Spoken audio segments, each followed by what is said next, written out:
Number 9, the Adam West Batman TV series.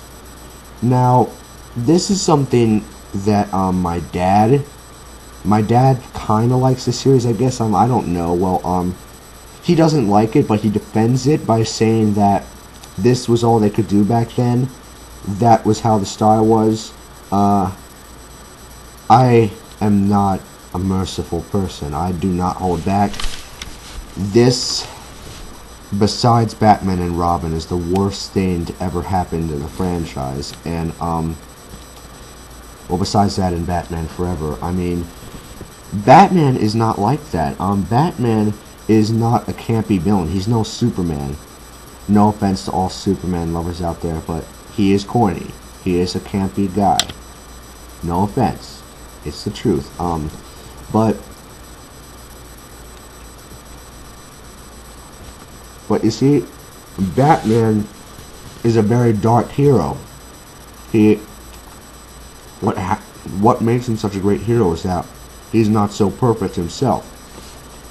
And whereas a lot of heroes are just entitled to carry out this destiny, Batman chose to do it. He could have, after what happened to him, after his parents got shot, he could have just chosen to go down a dark path like a lot of his arch enemies did, but he chose to make his sadness his strength and protect those who were in need, and that proves that he's a true hero.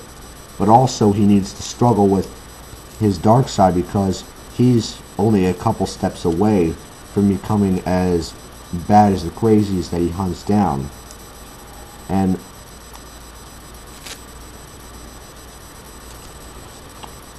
But this series just made him an idiot. I mean, Batman is a force to be reckoned with too, and he's the Dark Knight. This just made him. It turned the Dark Knight into the Vagina Knight. I'm not kidding. And Robin was just as much of a pussy as Batman, but not as much. And the villains.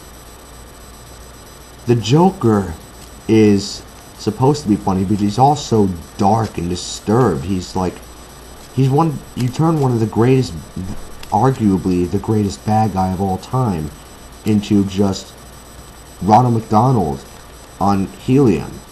No, not helium, on crack. Ronald McDonald on crack. That was Cesar Romero's performance.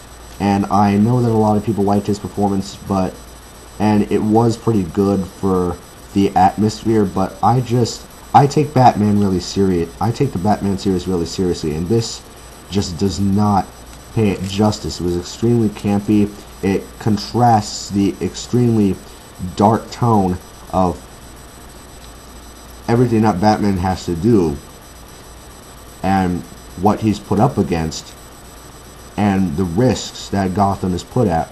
And he knows that if he doesn't do something, there's going to be blood spilling in the water. Sharks are going to come. All hell's going to break loose. And he chooses, and he knows that the city can't be saved without him. And he doesn't have to do it. He feels that he chooses to do it. He does not give up. He does not stray from the light side because he chooses to. And it's not destiny. He's just a good man. And this. Alright, this series just turned him into a paper character.